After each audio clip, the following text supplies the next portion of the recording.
కేంద్రాన్ని గురువారం మంచిర్యాల డిఎంహెచ్ఓ హరీష్ రాజ్ తనిఖీ నిర్వహించారు. ప్రాథమిక ఆరోగ్య కేంద్రంలోని వైద్య సిబ్బంది, ఆరోగ్య సిబ్బంది హాజరు పట్టికను తనిఖీ చేశారు. సిబ్బంది, అవుట్ పేషెంట్లు, మందుల స్టాక్ వివరాల గురించి డాక్టర్ లహరిని అడిగి తెలుసుకున్నారు. వ్యాక్సిన్ స్టోరేజీ పరిశీలించి అత్యవసర మందులు, కుక్కకాటు, పాముకాటు ఇంజెక్షన్లతో పాటు పిల్లలకి చేసే వ్యాక్సిన్లు అందుబాటులో ఉండాలన్నారు. వ్యాక్సిన్లని ఎప్పటికప్పుడు క్రమబద్ధీకరంగా ఉంచాలన్నారు.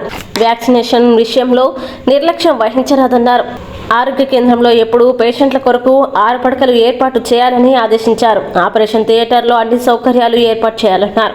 ప్రజలకి సీజనల్ వ్యాధుల పట్ల తీసుకోవాల్సిన జాగ్రత్తలపై అవగాహన కల్పించాలని ఆదేశించారు. ఈ సందర్భంగా డిఎంహెచ్ఓ మాట్లాడుతూ ప్రాథమిక ఆరోగ్య కేంద్రంలో ప్రజలకి మెరుగైన వైద్య సేవలు అందించేందుకు సూచనలు అందించారు. వైద్యులు, సిబ్బంది సమయపాలన పాటించాలని, మలేరియా, డెంగ్యూ, చికెన్ గున్యా లాంటి వ్యాధులు ప్రబలకుండా ముందస్తు జాగ్రత్తలు తీసుకోవాలన్నారు. పంచాయతీరాజ్, మున్సిపల్, ఐసిడిఎస్ శాఖల్ని సమన్వయం చేసుకుంటూ ప్రజలకి పరిసరాల పరిశుభ్రత, కలుషిత నీరు తాగితే కలిగే నష్టాల గురించి వివరించాలన్నారు. వైద్యులు, సిబ్బంది బాధ్యతతో విధులు నిర్వర్తించి గ్రామీణ ప్రజలకు సేవలు అందించినప్పుడే గుర్తింపు లభిస్తుందని తెలిపారు. విధుల్లో నిర్లక్ష్యం వహిస్తే శాఖపరమైన చర్యలు తప్పవని హెచ్చరించారు. ఈ కార్యక్రమంలో మాస్ మీడియా అధికారి బుక్క వెంకటేశ్వర్లు, సిహెచ్ఓ జయమేరి, హెచ్ఈఓ రఘుపతి తదితరులు పాల్గొన్నారు.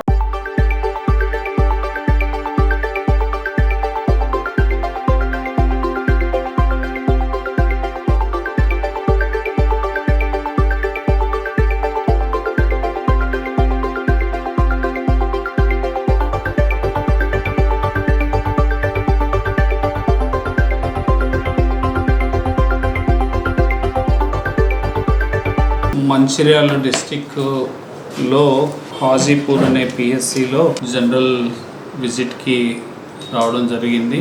డిస్టిక్లో ఉన్నటువంటి అన్ని పిహెచ్సిస్, సబ్ సెంటర్స్ మా విజిట్లో భాగంగా హాజీపూర్ కూడా విజిట్ చేయడం జరుగుతుంది.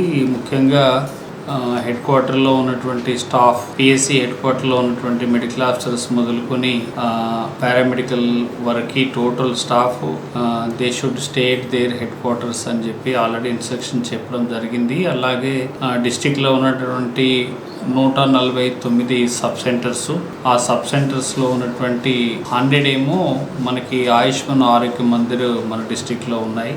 అక్కడ MLHPస్తో పాటు ఏఎన్ఎంస్, తర్వాత ఆశాస్ మొదలుకొని ఈ సీజన్లో ముఖ్యంగా అందరినీ హెడ్ క్వార్టర్లో ఉంటూ వాళ్ళకి fever survey and other national programmes కూడా గురించి స్ట్రిక్ట్ ఇన్స్ట్రక్షన్ చెప్పడం జరిగింది. సో మన జిల్లాలో మనకి చాలా వరకు ఆందోళన చెందవలసిన అవసరం ఏం లేదు. ఈ ఫ్లడ్స్, రెయిన్స్ వల్ల కూడా ఏం కట్ ఆఫ్ విలేజెస్ కూడా డిస్ట్రిక్ట్లో ఏం లేదు.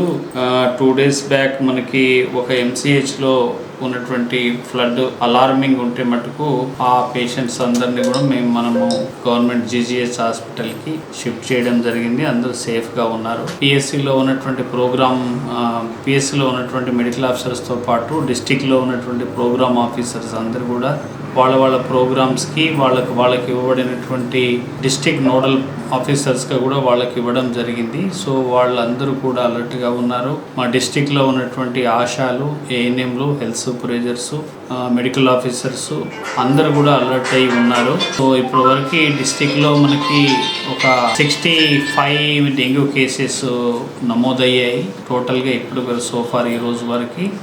ఆ కేసెస్ అన్నీ కూడా అవి కూడా అన్నీ క్యాజువాలిటీ లాగా ఏం లేకుండా అందరూ నార్మల్గా డిశ్చార్జ్ అయి ఉన్నారు.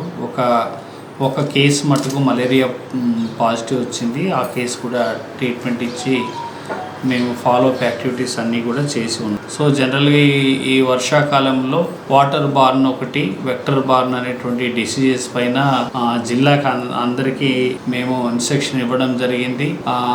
జనరల్గా ఫీవర్స్ సీజన్ ఇది, వైరల్ ఫీవర్స్ ఎక్కువగా వచ్చే అవకాశం ఉంది. కాబట్టి సబ్ సెంటర్ లెవెల్ వరకు, అంటే ఆశా లెవెల్ వరకు కూడా డిస్ట్రిక్ట్ నుంచి కావలసినటువంటి లాజిస్టిక్స్ అన్నీ కూడా మేము అందించడం జరిగింది.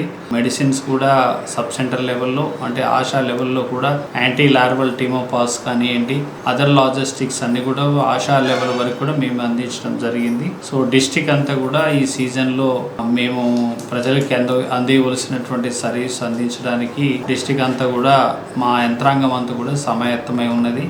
కలెక్టర్ గారు కూడా ఎప్పటికప్పుడు జిల్లాలో ఉన్న పరిస్థితిని వారు రివ్యూ చేస్తూ ఉన్నారు. అట్లాగే లైన్ డిపార్ట్మెంట్స్ వాళ్ళు, పంచాయతీరాజ్ డిపార్ట్మెంట్ వాళ్ళ నుంచి, మున్సిపాలిటీలో ఉన్నటువంటి మున్సిపల్ కమిషనర్స్ ఆ డిపార్ట్మెంట్ నుంచి కూడా పారిశుద్ధ్య కార్యక్రమాలు, తర్వాత fogging activities, dry day activities, తర్వాత ప్రైవేట్ హాస్పిటల్స్ కూడా వాళ్ళ యొక్క హాస్పిటల్లో అడ్మిట్ అయిపోయినటువంటి పేషెంట్స్ అందరికీ వాళ్ళకి ఆ హాస్పిటల్లో ఉన్నటువంటి నామ్స్ ప్రకారంగా రేట్ డిస్ప్లే చేయడం గురించి కూడా వాళ్ళకి చెప్పడం జరిగింది. క్లినికల్ ఎస్టాబ్లిష్మెంట్ యాక్ట్ ప్రకారంగా కూడా వాళ్ళు ఆ యొక్క నామ్స్ ప్రకారంగా అన్ని అప్డేటెడ్ హాస్పిటల్స్ అన్ని చేసుకోవాల్సిన ఇన్స్ట్రక్షన్ వాళ్ళు కూడా ఇవ్వడం జరిగింది. కాబట్టి మంచిర్యాల డిస్ట్రిక్ట్స్లో మేమందరం కూడా ఆ యంత్రాంగం అంతా కూడా సమాయత్తంగా ఉన్నామని తెలియపరుచుకుంటున్నాం.